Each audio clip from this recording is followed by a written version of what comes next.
Bonjour à tous, c'est Ika. Aujourd'hui, pas de jeu de rôle, une petite présentation pour un jeu que j'affectionne tout particulièrement. Un jeu qui est sorti en 2015 et développé par League of Geeks. Et vous le voyez à l'écran, ce jeu c'est Armello. Alors si vous connaissez pas Armello, bah, ça tombe bien puisque je vais vous le présenter. Et vous devez dire aussi, mais Ika, ton jeu, il est vieux! Eh bah oui, effectivement, il est très vieux puisque 2015, c'est pas tout jeune. Mais c'est un jeu sur lequel je passe encore beaucoup de temps, que ce soit en solo ou en multijoueur avec des amis. C'est un jeu de société, et je vais directement vous en montrer les rouages.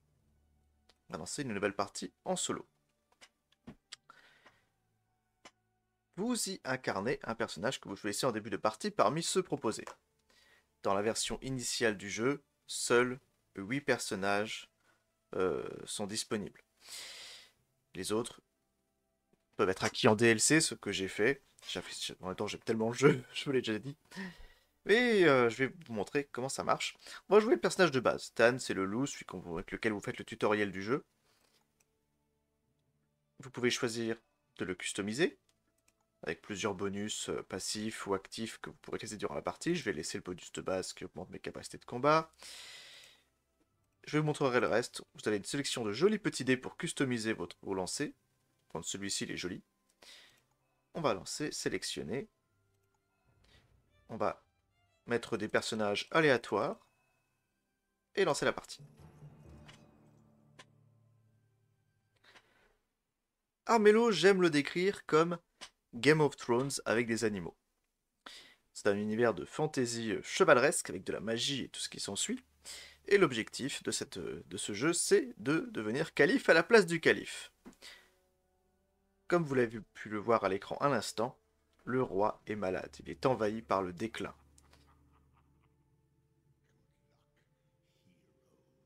Notre objectif va être de prendre la place du roi.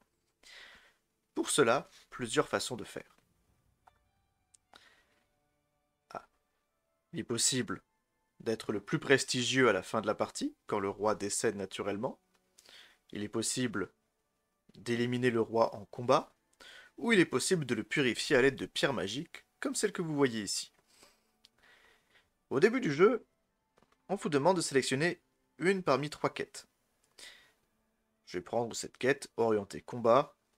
Ça tombe bien, ma statistique de combat est la plus élevée.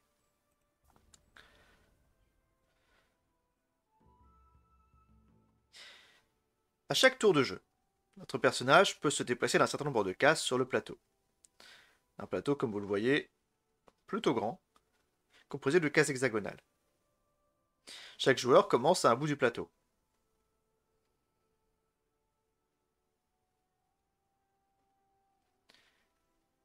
Vous avez donc 3 points d'action qui vous servent à vous déplacer sur ces cases. Il y avait les cases de plaine, simples, sans effet. Les cercles enchantés, qui vous redonnent un point de vie quand vous marchez dessus. Les forêts, qui vous rendent invisible la nuit. Les marais, qui vous font perdre de la vie si vous marchez dessus. Les montagnes, qui consomment plus de points d'action mais offrent une défense. Les villages, qui rapportent de l'or. Et les donjons, qui font tourner une sorte de roulette, lequel vous donne une ou plusieurs ressources. Vous le voyez à gauche de l'écran, il est également possible de jouer des cartes. Chaque carte possède un coût, que ce soit en, en or ou éventuellement en magie. Je vais directement équiper celle-ci qui augmente ma magie. Hop, je la clique et je la mets dans l'inventaire. Vous voyez, ça consomme mon or là, j'en ai perdu.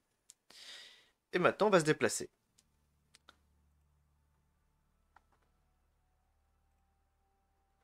Bon, ça m'ennuie un peu de marcher sur le marais dès le début, on va rester en forêt. Chaque joueur joue à tour de rôle. Il est possible d'accélérer le tour des IA, mais je vais vous les montrer intégralement pour cette partie.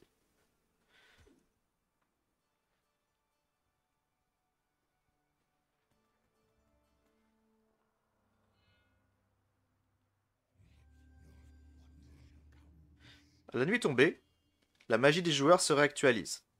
Je possède actuellement 4 points de spiritualité, ma magie maximale est donc de 4 points.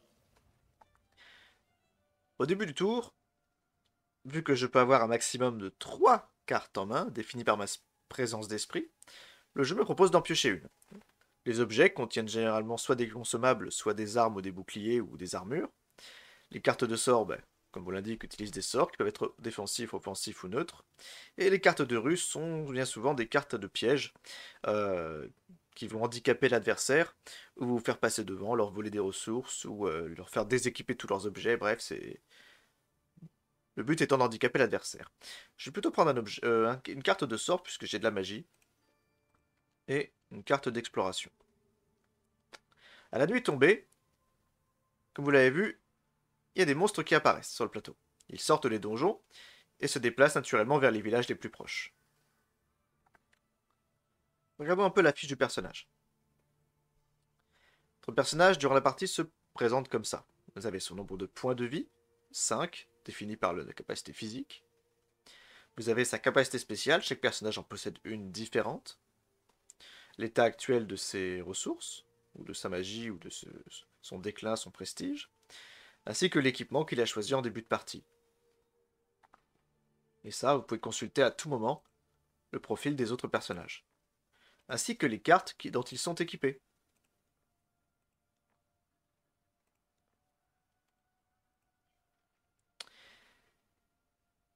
Ça fait beaucoup d'informations. Des points d'action, des cartes à jouer. On va jouer celle-ci d'ailleurs, sur moi. Hop, j'ai perdu un point de magie. Des cartes, des caractéristiques et des ressources. Le tout sur un immense plateau. La statistique de combativité, tout est décrit dessus, il suffit de passer la souris pour voir à quoi ça sert. Simplement, quand vous combattez un adversaire, c'est le nombre de dés que vous lancerez pour vous battre. Le physique détermine votre santé, la présence d'esprit, le nombre de cartes que vous avez en main, et la spiritualité détermine votre magie maximale ainsi que la portée de vos sorts. En l'occurrence, avec 4 de spiritualité, je récupère 4 points de magie chaque nuit et je peux utiliser des cartes de sort jusqu'à 4 cases loin de moi. Donc mon loup est ici, on va sortir, on va se déplacer, on va se rapprocher de la quête. Tiens, le sort que j'ai utilisé m'a révélé que le lapin a l'intention de se rendre ici. On va aller là, et je tombe sur un piège. C'est un piège d'ailleurs qui m'emmerde bien parce qu'il risque de me voler un objet. Je peux décider de lancer les dés et d'espérer faire les résultats qui sont affichés, mais je peux aussi dépenser des cartes. Cette là, elle me fait chier, j'ai pas envie de la voir, je la prends, je la dépense. Ça remplit directement un emplacement. Et pour le reste, on lance les dés. Bon, c'est un échec. Je perds un objet. C'est dommage. Ainsi va la vie. Je vais marcher sur une colonie, celle-ci est donc à moi. Bon, le lapin va sûrement la reprendre. Nous arrivons sur l'emplacement de quête. Ah, et aussi encore un piège, évidemment. Je vais lancer les dés parce que c'est là j'ai envie de le garder pour vous montrer autre chose.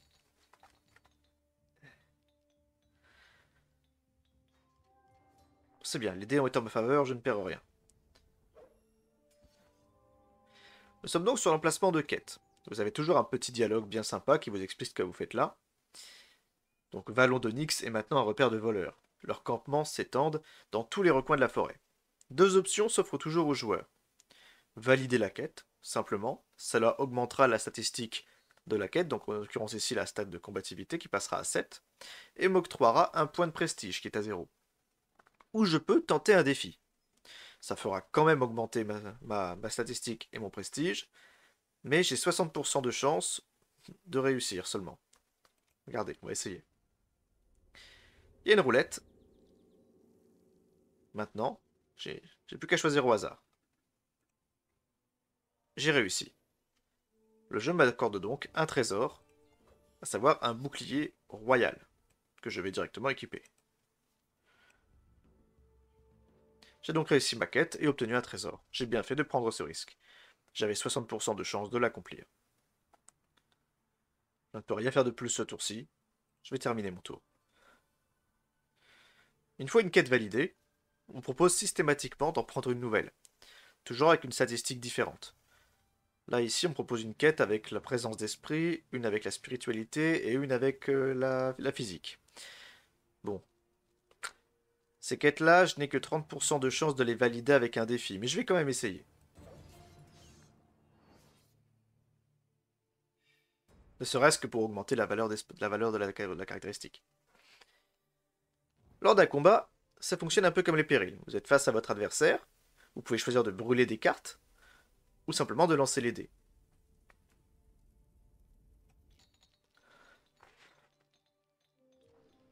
Tous les dés sont lancés, et les résultats s'ajoutent dans les cases correspondantes.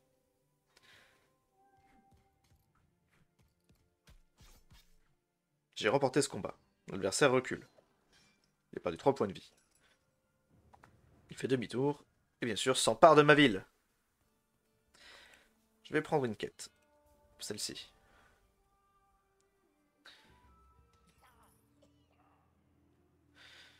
Parlons un peu du palais.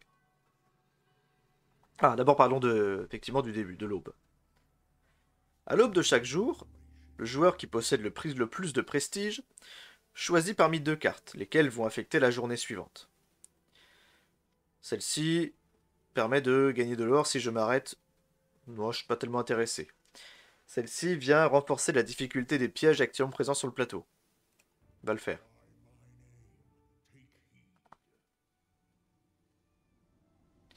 Il n'y en avait que 3, cette carte n'est pas vraiment handicapante. Ensuite, je joue les gardes. Celui par contre, il m'ennuie parce qu'il est sur ma quête. Et c'est à moi de piocher en tant que joueur, je commence le premier. Piocher une carte objet. Bien. Puis une carte de sort. Pas mal.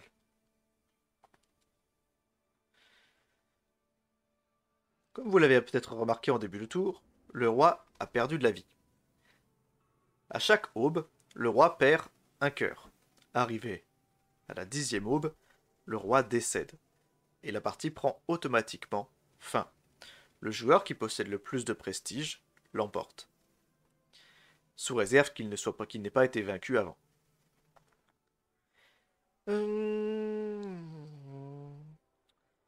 Je vais maintenant vous montrer à quoi peut servir le déclin. Le déclin dans l'univers d'Armello, c'est une sorte de corruption. C'est une force maléfique qui génère d'ailleurs les espèces de corbeaux que vous voyez là, les fléaux. Avoir du déclin, c'est se rapprocher petit à petit de la malédiction du roi, qui lui possède également du déclin. Je vais l'utiliser pour vous montrer. Cette carte-ci me permet de voler un point de santé à un adversaire, mais en échange, je gagne un point de déclin. Je vais le faire, mais peut-être après m'être déplacé. Je vais regarder un peu la carte. Oui, je vais d'abord essayer de faire ça. Je vais utiliser cet objet sur moi-même. Ah oui. Lors d'une bataille, l'adversaire jette moins 2 dés jusqu'à la fin de mon prochain tour, ce qui est plutôt efficace. Voilà, maintenant on attaque. On attaque celui-là.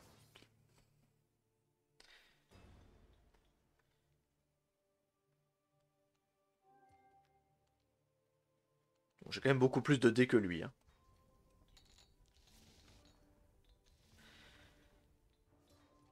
Les symboles en forme d'arbre, ce sont des dés qui explosent. Hop, il explose. Voyez, vous le relancez. Ça, c'est un échec. Un succès. Bon, j'ai quand même pris pas mal de points de dégâts quand même dans l'occasion. J'ai 3 points de vie.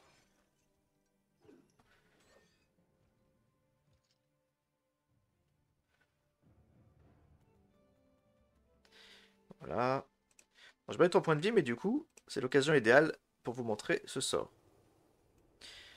Je vais voler un point de santé au lapin qui est ici. Elysia. Hop, j'ai regagné un point de vie. Et j'ai gagné par la même occasion un point de déclin. Désormais, je suis maudit, comme le roi. À chaque lever de soleil, je perdrai un point de vie. Alors vous dites, mais à quoi ça sert de se maudire? Eh bien, peut-être qu'on aura l'occasion de l'aborder un peu plus tard. Il y a un intérêt évidemment à accumuler du déclin. Regardons ce que fait Fang. Il a fait se déplacer. Le lapin, il perd son tour à se déplacer puisque je l'ai éliminé. Ma magie se réactualise à 3. Et une pierre d'esprit apparaît sur le plateau.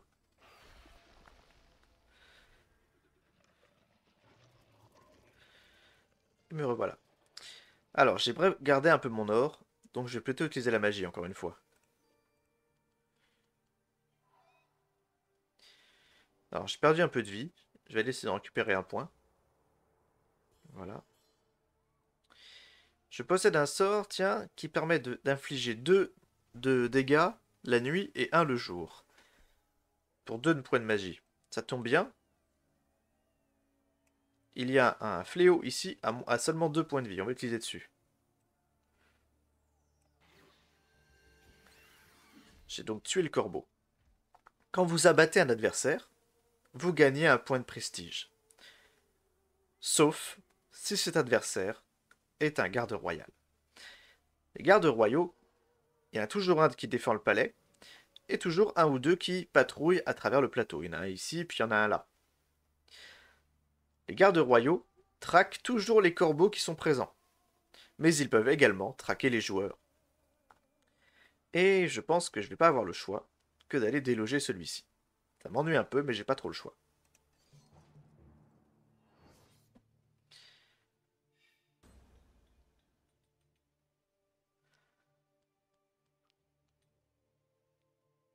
Bon, je devrais quand même avoir l'avantage, hein. Hop, on lance.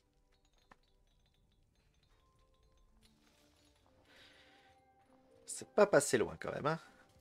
Ah, j'ai pas gagné. Bon, bah j'ai perdu. Et j'ai pas réussi à le déloger. J'ai juste perdu mon tour. Tant pis, ça arrive. Ah, elle a encore pris ma ville. Alors Elysia, elle a le pouvoir de fortifier les villes si elle s'arrête dessus, du coup maintenant elle compte comme des montagnes. Ça c'est pas pratique.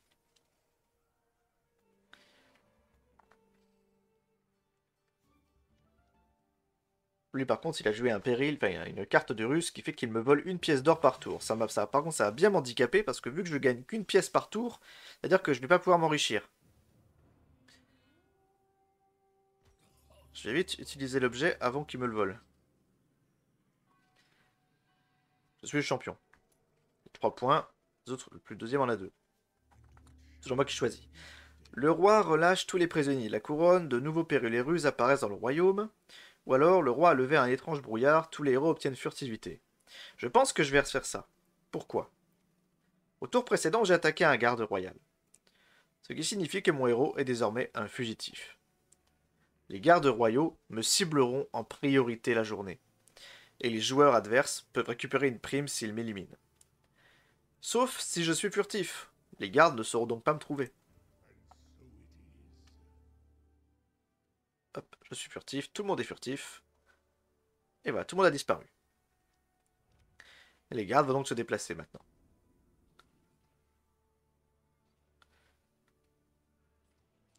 Si j'avais pas joué cette carte, le garde m'aurait forcément attaqué. Et du coup, il serait resté sur la montagne, ce qui m'aurait pas beaucoup aidé.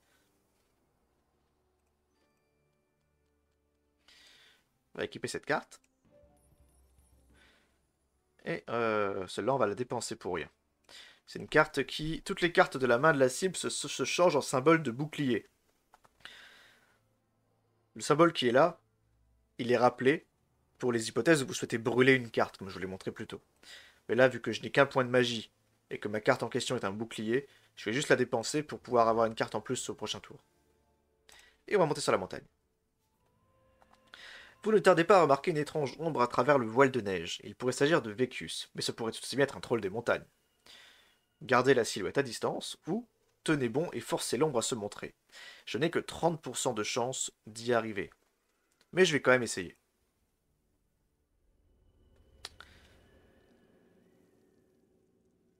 Allez, là. Oh, la chance est avec moi, vous me portez chance. Surgissant de derrière un voile blanc, vous voyez s'approcher un vieux loup, Vécus. Il partage sa sagesse avec vous avant de vous laisser partir. J'ai gagné la lance d'argent. Lors d'une bataille, je gagne automatiquement une épée avec l'effet perçant, c'est-à-dire qu'il perce les boucliers. Et sur les plaines, j'obtiens également une épée supplémentaire avec l'effet perçant. C'est excellent. Alors, il me reste encore un point. Je vais aller... Où est-ce que je peux aller? Il y a une pierre là-bas, mais c'est un peu tard. Je pense que là, vu qu'on est quand même déjà au 3e jour, il est un peu tard pour commencer à récolter des pierres. Je pense qu'il est préférable de viser une victoire par prestige ou par combat. On va aller explorer le donjon. Et une petite roulette. Et cette roulette m'a donné bon, une pièce d'or, ce qui n'est pas très intéressant. On n'a plus qu'à finir son tour. Et de sélectionner une nouvelle quête. J'ai 3 objets sur moi, j'ai pas forcément envie d'en avoir un de plus. Je peux essayer d'obtenir un peu plus de santé et un compagnon. On va essayer. Compagnon, on n'en a pas parlé. Comme vous le voyez, votre inventaire, il y a des objets, puis également votre groupe. Qu'est-ce qui se passe? Ah zut! Bon ben voilà, on en parlait. Voilà. J'ai obtenu, malgré moi, un compagnon qui s'appelle l'étranger. Vous allez tout de suite voir à quoi il sert.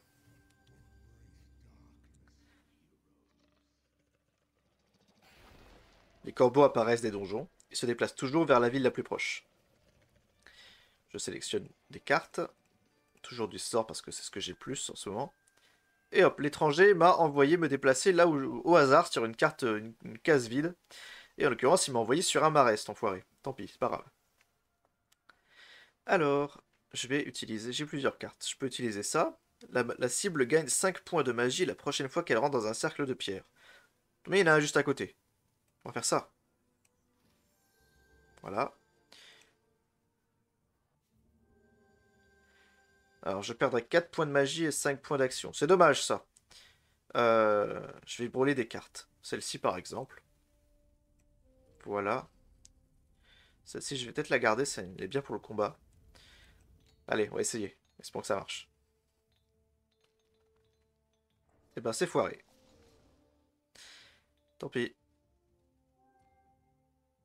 Je perds donc un point d'action.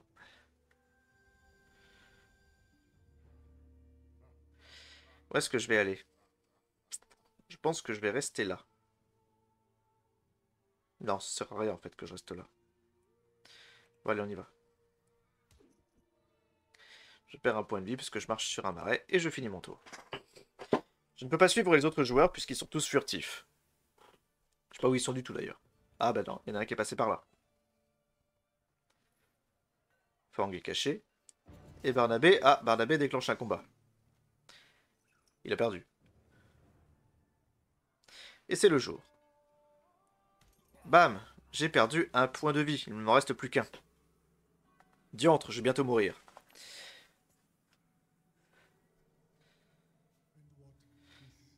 Les agents du roi se déplacent à travers tout le royaume. Ces agents des malheurs sabotent le royaume entier avec de nouveaux périls. Ou alors, jusqu'à la prochaine aube, le roi impose un transit de 2 pièces d'or pour entrer dans une colonie. Oh non, j'ai pas de quoi entrer, donc je vais pas le faire.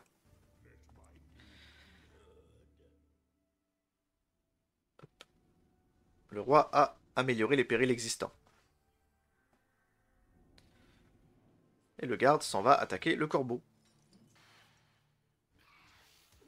Le garde qui a gagné. Quand un adversaire est poussé... quand un adversaire est vaincu au combat, il est contraint de reculer. Ah, oh oh. Je l'ai pas vu venir ça. J'ai beaucoup de dés, mais ça risque de pas suffire. Si je prends un seul point de dégâts, je suis mort.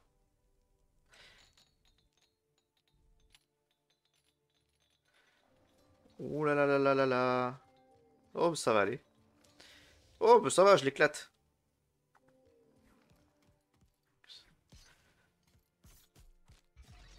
Bon, c'est bien sans être bien. Parce que du coup, en tuant un garde, je perds du prestige.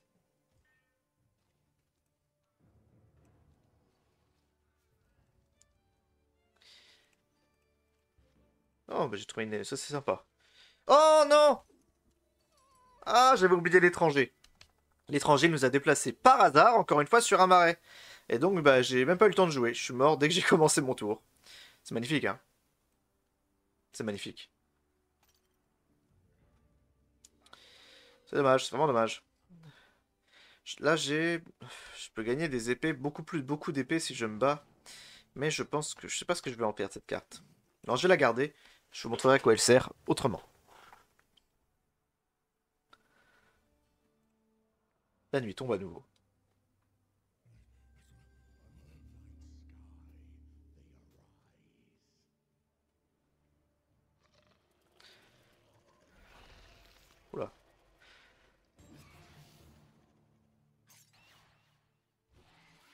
Ouf, il a pris cher.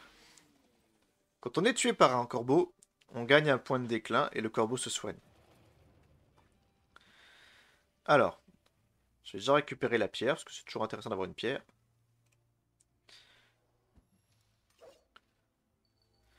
Et je vais aller affronter le corbeau. Vous allez voir à quoi ce que ça va donner. Peut-être utiliser quelque chose. Non. Non. Ouais.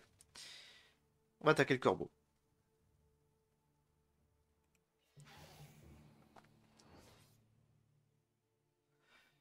Le corbeau est sur une montagne, il a donc forcément de la défense.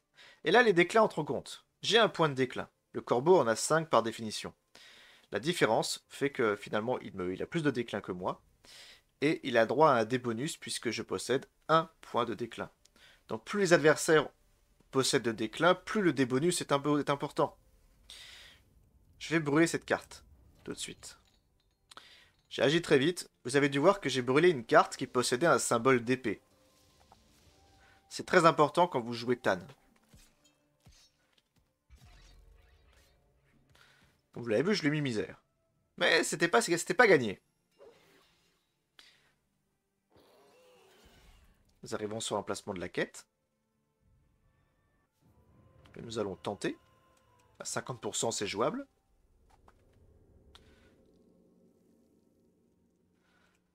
Et c'est une victoire. Encore. J'obtiens un compagnon. Tout comme l'étranger, je vais le mettre là. Celui-ci fait que chaque tour, j'ai une statistique qui augmente. Au hasard. Ce qui est très bien. Alors je vous ai dit, je vais brûler une carte. Euh... J'ai brûlé une carte parce que Tan possède un pouvoir spécial. Les cartes épées brûlées en bataille percent les défenses de l'adversaire. Aussi, quand vous avez des cartes en main qui possèdent des symboles d'épée, il est très conseillé de les brûler au combat afin de détruire les boucliers de l'adversaire et lui infliger des blessures malgré tout. Comme ça, même si votre adversaire possède une bonne défense, vous êtes sûr de lui infliger des dégâts.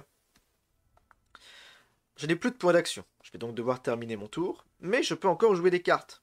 Et c'est exactement ce que je vais faire. J'ai en main la carte Rite du Wild. Inflige moins 1 point de santé par point de déclin.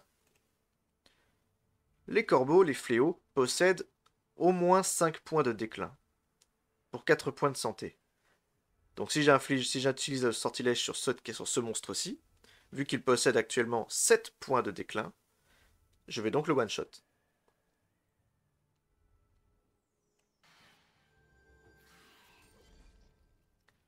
Et je gagne encore du prestige. Fin du tour. Ah! Un des IA vient de jouer un piège sur moi. Ça m'a infligé 2 blessures et a réduit mon nombre de points d'action à seulement 2 pour le prochain tour. Nouvelle quête.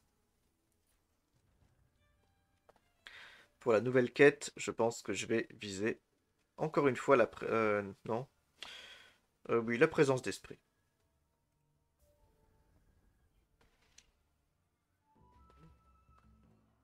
Plus le temps passe, plus les quêtes sont éloignées. La première est généralement accessible en 2 tours, la deuxième en 3, etc.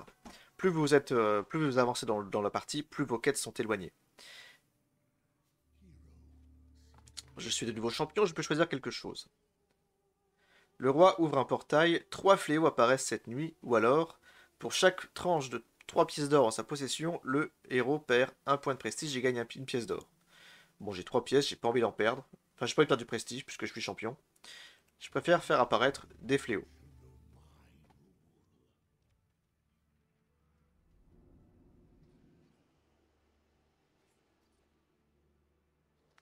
Les gardes se déplacent, et je pioche. Je vais piocher des cartes de ruse pour une fois.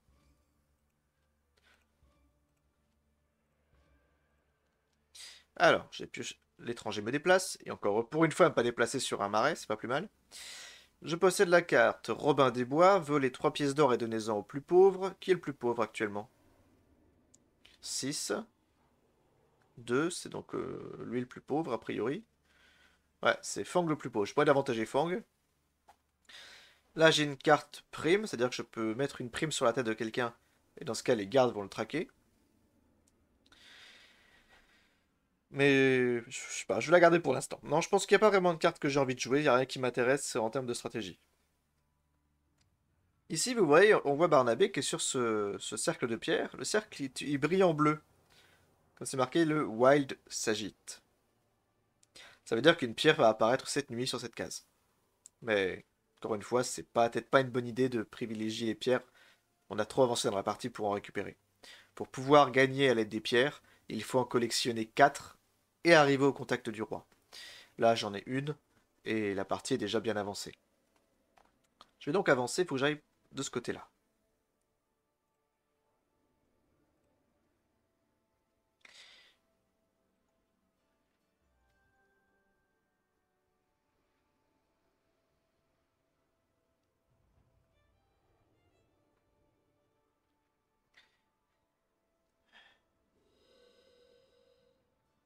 Je vais peut-être la poser cette carte. Je vais la poser quelque part.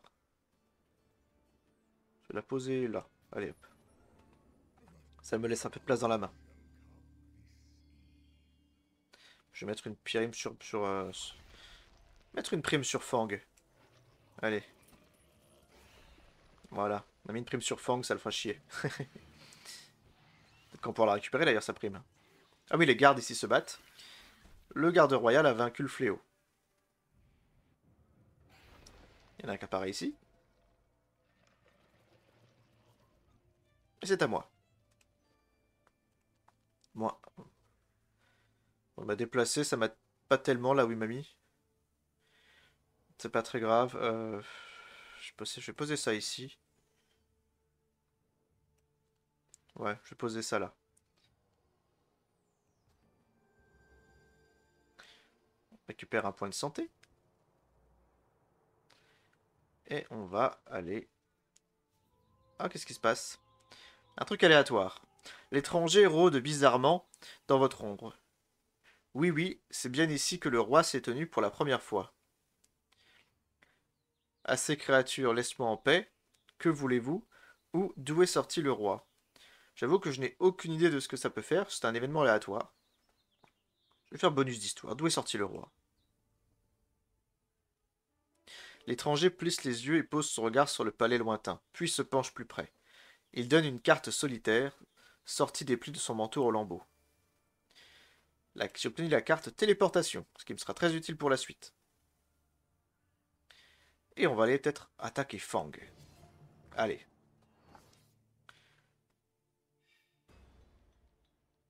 Il a lui aussi beaucoup de combativité. Et il a l'avantage du déclin. Un combat que je pourrais éventuellement perdre. Hein. Mais il a la chance d'épée. Il n'y a pas beaucoup d'objets. Nous sommes la nuit. Je vais donc brûler cette carte qui porte une lune parce qu'elle ne m'aide pas. Ça me donne forcément un succès d'attaque. Et celle-ci pour me donner un point de défense. Ouh. Ça va, je devrais l'emporter.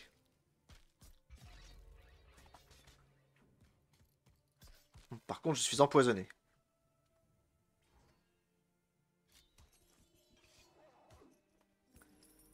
J'ai gagné. Un bonus, pourquoi? Dans le même tour, un peu plus tôt, si vous vous souvenez, j'ai mis une prime sur la tête de Fang. Et du coup, bah, il m'a rapporté plus de prestige par sa mort. Bon, je suis empoisonné. Quand vous êtes empoisonné, vous perdez un point de vie à chaque fois que vous vous déplacez, ce qui n'est pas forcément une bonne chose pour moi. Parce qu'il me reste plus que 2 points de vie. On va donc passer notre tour. Et je pense on va être contraint de passer le prochain. Allez, il en revient là. Salut. Ah, l'étranger s'en va. Quand quelqu'un s'arrête à côté de l'étranger, il change de personnage. Donc en l'occurrence, elle se casse. Et c'est pas plus mal, puisque ça m'évite de finir sur un marais. Là, on m'a piqué de l'or.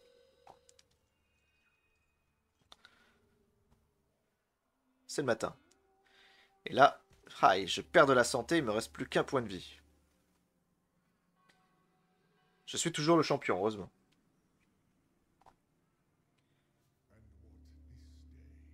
Une colonie non revendiquée construit des murs.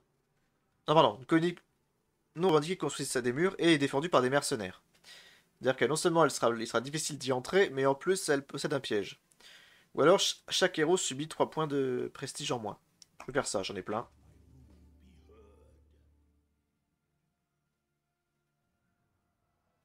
Voilà, ils sont tous à 0, sauf moi qui suis à 4.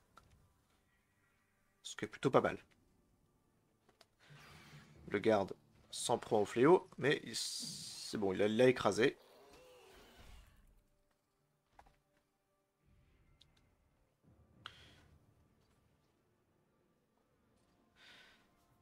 Bon, j'ai plus beaucoup de vie. Oh! La chance que j'ai. J'ai pioché un objet de soin, pile quand il fallait. Plus 4 points de santé. Donc là, même si je suis blessé, même si je suis empoisonné, je vais quand même me déplacer.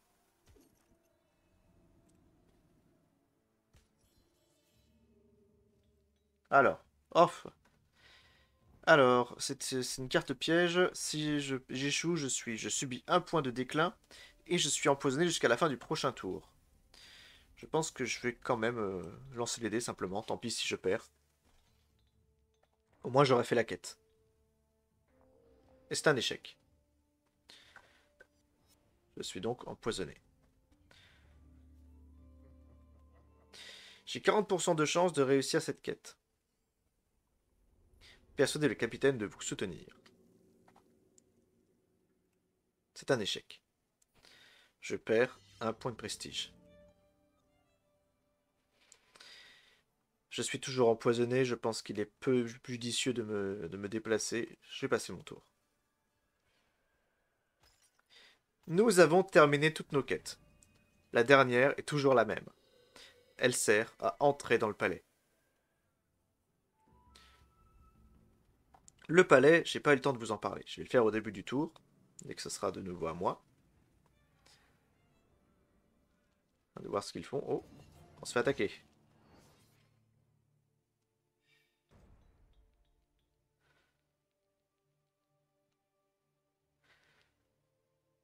Vous avez vu, il a pris 2 dés parce que je suis à 2 de déclin. Je vais peut-être dépenser ça parce que je m'en sers pas. Le bouclier, la chemise, j'aimerais bien pouvoir l'équiper après. Ouf, moi je suis fichu. Bah lui aussi il est fichu. Ça va être un match nul.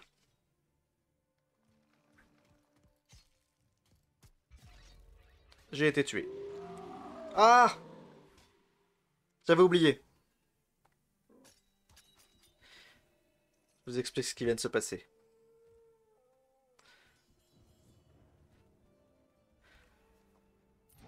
Fang, il est là. Il possède une capacité spéciale. S'il est attaquant et qu'il inflige plus de 3 points au-delà de votre santé restante, en fait, vous n'avez pas le droit de riposter. Donc il m'a tué sans avoir de riposte possible. C'est le seul personnage à avoir cette capacité. Donc c'est vraiment un personnage qui est fait pour jouer offensif avec des dégâts perçants et où c'est vraiment le... Il a pas beaucoup de vie, mais du coup il a beaucoup d'attaques. Bon, on est revenu à la base puisqu'on a été tué. Piocher quelques cartes. Je suis donc au point de départ. Le palais et l'objectif final se situent ici, le roi.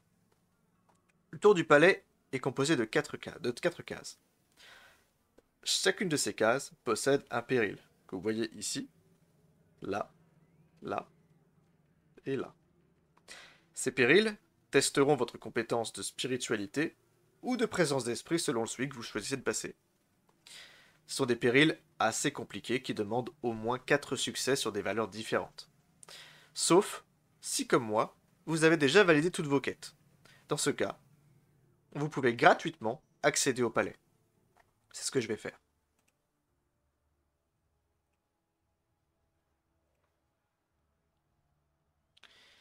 Il me reste un point de magie qui me sert à rien. En vrai, j'aurais pas dû faire ça. J'aurais pas dû faire ça, c'est trop tard, mais tant pis. C'est pas grave, tant pis. J'aurais pas dû faire ça. Je vais voler sa carte. Pourquoi pas, c'est pas bête. Et j'ai pas le choix que de passer mon tour, du coup. On va laisser passer. Je n'ai pas d'or et ça me pose problème. Parce que la carte que je voulais équiper, elle a quand même besoin de 4. Eux, ils se battent entre eux. Et le lapin a gagné.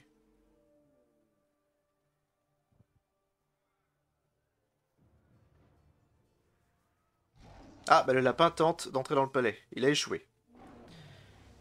Il est donc repoussé. Quand vous entrez dans le palais, sans y être invité comme par une quête, vous dépensez automatiquement tous vos points d'action. Donc c'est soit vous réussissez, soit c'est perdu. C'est le début du tour. Le roi peut placer une prime sur la tête de la champion de prestige. Bon, c'est pas vraiment mon nom, j'ai pas envie là.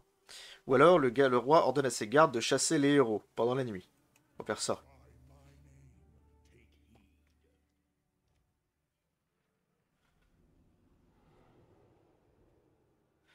Ah, il est sur ma quête. Il a tué un garde. Ah non. Non, c'est le garde qui l'a tué.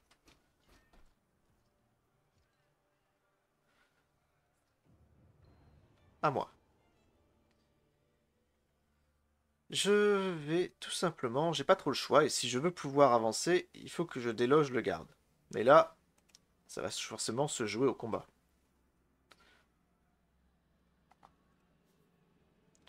Vous devez entrer dans le palais. Cela enragera le roi et sa garde, et consommera tous vos points d'action restants.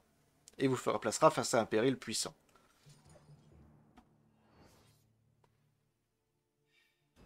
Là, il faut que j'arrive à passer, j'ai pas le choix.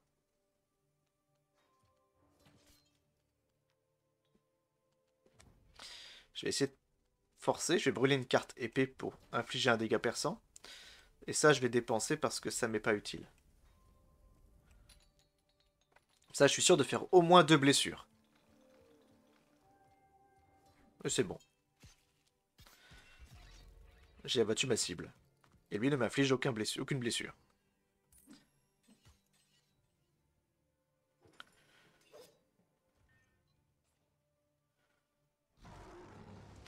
Dans votre patte, vous tenez une clé du palais. Vous ignorez comment elle a été obtenue, mais les marques de griffure indiquent qu'elle n'a pas été donnée de bon gré. Ouvrez la porte et entrez dans le palais. La porte s'ouvre, le palais est vide, ses serviteurs sont partis depuis longtemps. Vous franchissez le seuil devant vous, le roi fou et son trône attendent. Le péril a disparu. Ici. Vous voyez, ils sont encore là, là et là. Mais celui qui était là a disparu. Et ce qui veut dire, c'est que si quelqu'un décide de faire le tour, bah, il pourra accéder au palais sans problème, parce que j'aurais déjà ouvert la voie. J'ai dépensé tous mes points d'action pour entrer, je n'ai pas le choix, je dois finir mon tour.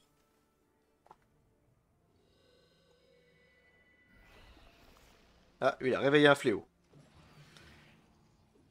Bon, il l'a éclaté. Bon, il l'a éclaté, mais en bonne et due forme.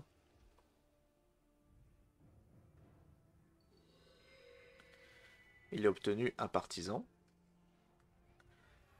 Fang joue à nouveau. Lui aussi va sur un donjon. Et déclenche un fléau, lui aussi. Ils ont pas de chance.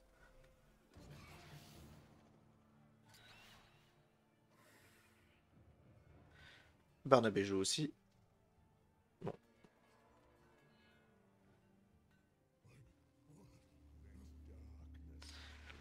C'est donc à moi.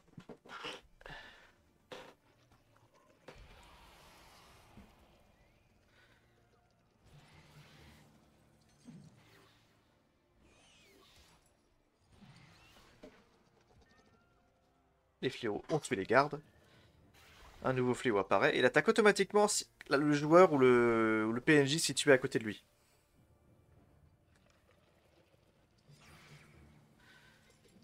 On a joué une carte qui faisait que les gardes jouaient la nuit, donc en l'occurrence c'est ce qu'ils font.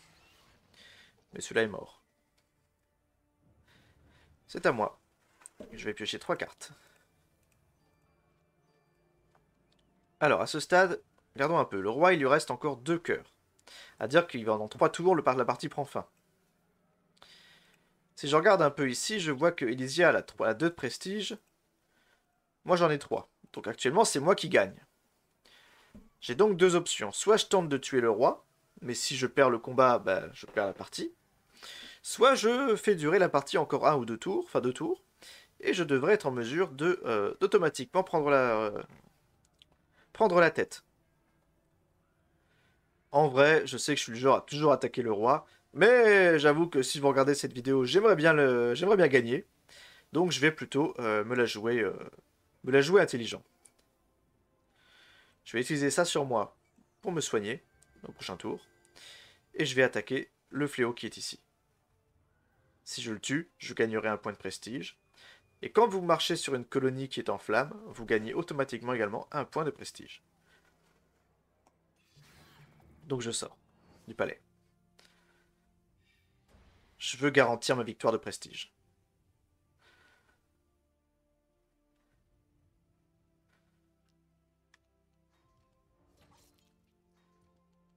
Je vais brûler cette carte-là. Elle me sert à rien. Celle-là, elle me sert strictement à rien, mais je vais la brûler pour m'en débarrasser. C'est un échec automatique, mais tant pis. Et, euh... Et puis je vais lancer pour le reste.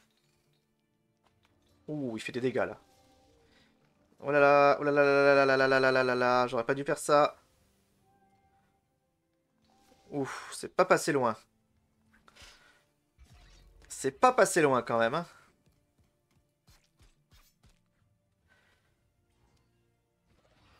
J'ai perdu 4 points de vie, il m'en reste 2. J'ai un point de prestige, c'est bien. Et ça c'est quoi? Oh, c'est pas très grave ça. C'est pas grave, ça veut dire simplement que mes dés ne vont pas exploser pendant les 2 prochains tours. Et bah voilà, en plus c'est annulé. Parfait. Voilà. Ah, tiens, elle est venue ici, elle. Je pense qu'elle va tenter de tuer le roi au prochain tour. On va s'arrêter là. On a une position de défense en plus. Oh non! Pas ça! En plus, il m'empoisonne. Oh non! Bon, je pense que j'ai pas le choix pour la retraite. Je peux pas l'attaquer. Ça se trouve, je vais peut-être donner la victoire là. Ou peut-être pas.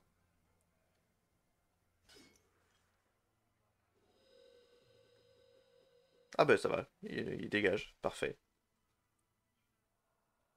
Bon, il me reste un point de vie. Heureusement. Ah ben ça va. Le lapin est mort parce le lapin avait du déclin. Voilà, Elysia avait du déclin. Elle a un point de déclin.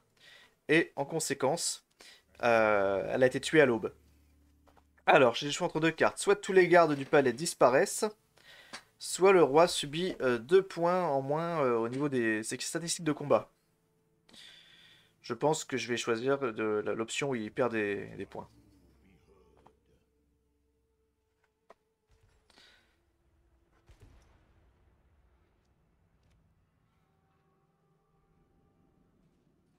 Voilà, comme ça, la case est bloquée. Personne n'accédera au palais au roi avant la prochaine aube. Ok, je vais piocher.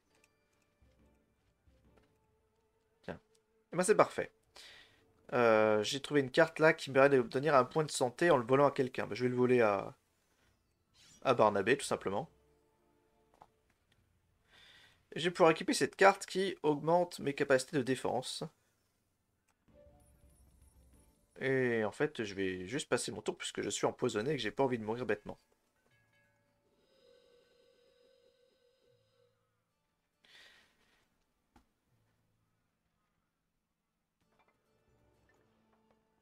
Elysia a fortifié une colonie, c'est pas très grave. Lui, il a utilisé une carte, il attaque le lapin, et il l'a éclaté. Ah bah ils sont tous les deux morts ensemble, donc ni l'un ni l'autre ne gagne de prestige.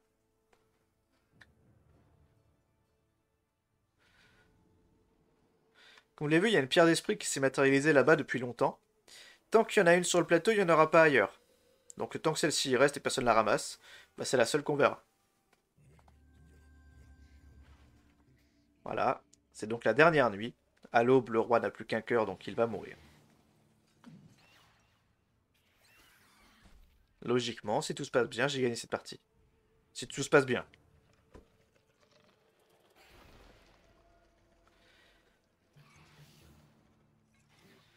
Oh, pas mal. Je vois que je pourrais aller là-bas pour sécuriser ma victoire. Je vais essayer de sécuriser ma victoire. Logiquement, il n'y a aucun problème. À moins que Barnabé ne rentre dans le palais et tue le roi dans le même tour, ce qui est très difficile. Faut avoir les bonnes cartes. Logiquement, j'ai gagné. Je vais faire ça, je vais me téléporter, comme ça vous verrez un peu quoi ça sert de se téléporter. Et je vais aller affronter le fléau qui est tout en haut. On va j'ai 3 points de magie. Je vais aller là. Voilà. Je vais me mettre sur cette montagne-ci. Et on va attaquer ce fléau. Si j'arrive à le battre, je gagnerai 2 points de prestige puisqu'il terrorise une colonie. Ouh, il y a quand même beaucoup de dés. Hein.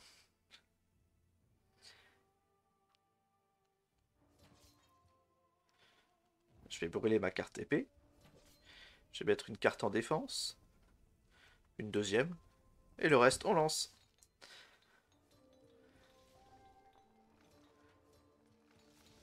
Bah c'est bon, ça devrait marcher. C'est parfait.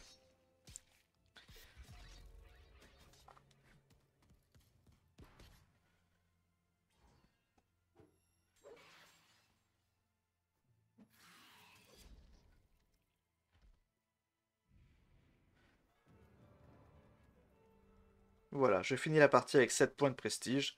Logiquement, j'ai gagné la partie.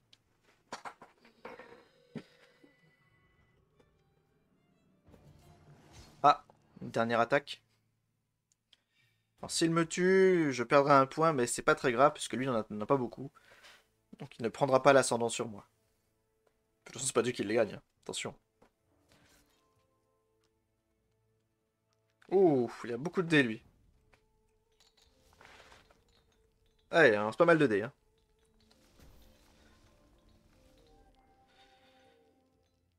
Oh là là. Oh bah j'ai perdu. Non, en plus, vu qu'il fait trop de dégâts, je n'ai pas le droit de riposter.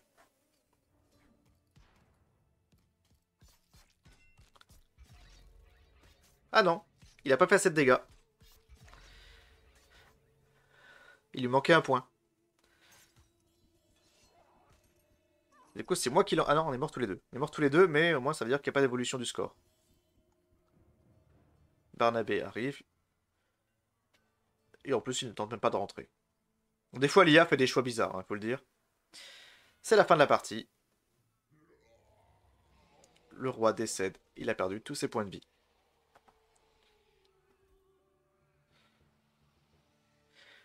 Je gagne, car je suis champion de prestige.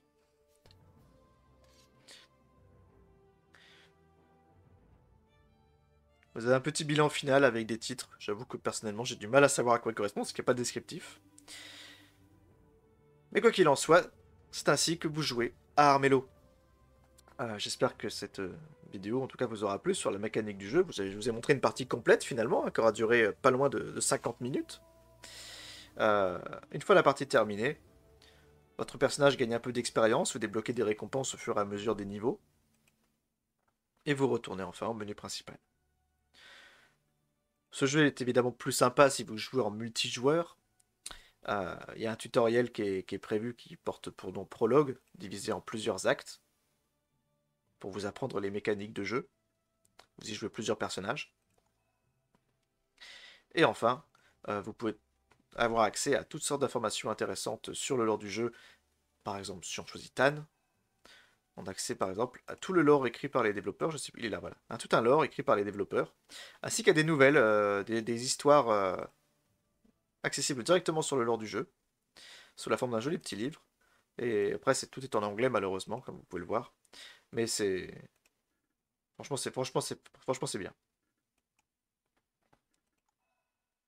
Ça vaut le coup d'être lu. Bon, si vous êtes familier avec l'anglais, moi j'ai bien aimé lire. Si vous jouez en multijoueur, faites-le en particulier avec des amis, c'est quand même plus amusant. Ça donne vraiment cette sensation de Game of Thrones où vous faites de sales coups pour remporter la victoire. Une fois une partie terminée, vous gagnez des coffres.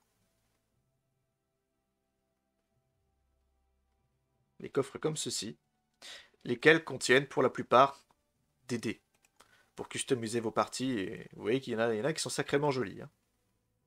Moi j'en ai plein. Voilà. Donc, comme vous l'aurez compris, le jeu il est donc jouable jusqu'à 4 joueurs, mais pas plus. Le plus facile, vu que il faut le dire quand même, le matchmaking est actuellement forcément un peu compliqué, le jeu est très vieux, et si vous commencez aujourd'hui, vous risquez de tomber sur des joueurs qui maîtrisent parfaitement le gameplay. Euh, donc je vous invite vraiment à jouer avec des amis. Le jeu est pour ainsi dire donné si vous le trouvez sur Instant Gaming. Je crois qu'il est à moins de 2 euros pour la version de base, hein. Après, pour tout ce qui est personnages supplémentaires, il faudra débourser environ 5 euros en solde, je dirais. pour un lot de 4 ou 5 personnages. Voilà. Sur ce, j'espère qu'encore une fois que la vidéo vous a plu. Si vous avez envie de vous lancer dans Armello, n'hésitez pas. D'autant plus que moi, personnellement, je suis toujours à la recherche de gens avec qui jouer. Euh, et vous inquiétez pas, je serai gentil avec vous. Voilà. Je vous souhaite à tous une excellente journée. Merci d'avoir suivi cette vidéo. Salut!